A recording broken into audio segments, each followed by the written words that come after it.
সুপ্রিয় দর্শক, আসলে সেলিব্রিটি দেখছেন, সেলিব্রিটি কি ওরে মা গো মা, ওর চেহারা দেখলে যুবক ক্রাশ। আপনাদেরকে চেহারাটা দেখে মাত্র টাকার কাছে আমি হাইরা গেছি। আজকে যদি আমার বাবার অনেক টাকা পয়সা থাকতো তাহলে হয়তো যে আমার এই হাটটা দেখতে হইতো না।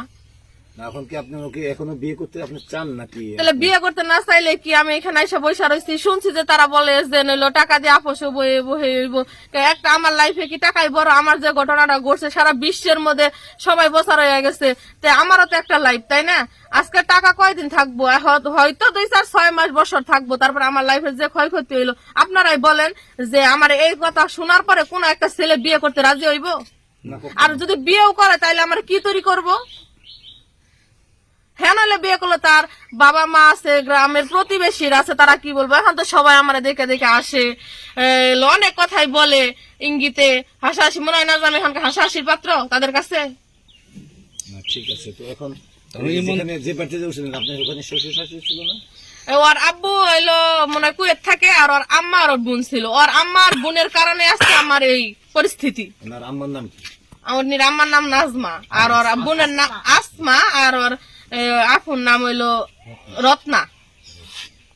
ওরা কি দুজনই বাসায় থাকে? আর কেউ বাসায় থাকে? না, আর কেউ বাসায় থাকে না। ছেলেরে তো তারা জানা, মানে আমার সাথে রিলেশন করার পরে জানছে দেখেই তার ছেলেরে একদিনের ভিতরে শুনতেছে যে। তো আপনার কাছে এমন কোনো ভিডিও আছে যে আপনার সাথে আপনি কখনো কোথাও বেড়াইতে গেছেন? না, আমার কাছে ওইগুলো কোনো ভিডিও নাই, কিন্তু এমনি মেসেজ, এমনি আমাদের ছবি এগুলো আছে। দুজনে একাত্তর ছবি আছে? হ্যাঁ, আছে। ছবিগুলো কতদিনকার আগের হতে পারে? কতদিনকার আগের হতে পারে?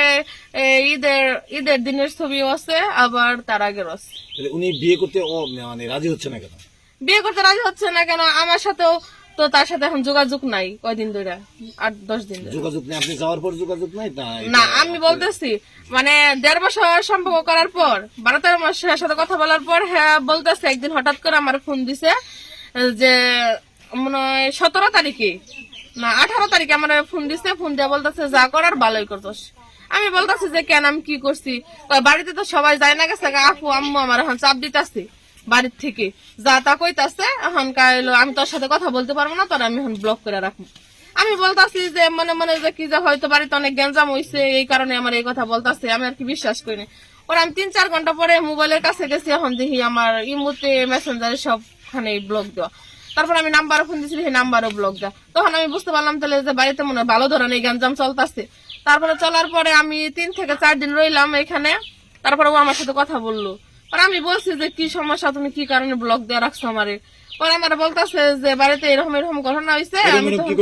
মানে ওর আব্বা আম্মা বোঝাই না গেছে, অনেক রাগারাগি করতেছে যে আমার সাথে ওর সম্পর্ক, যে ও আমার সাথে কথা বলে। পরে এইগুলা যাই না গেছে, জানার পরে ওরা বলে বাড়ির থেকে অনেক চাপ দিতেছে, অনেক যা তা কইতাছে।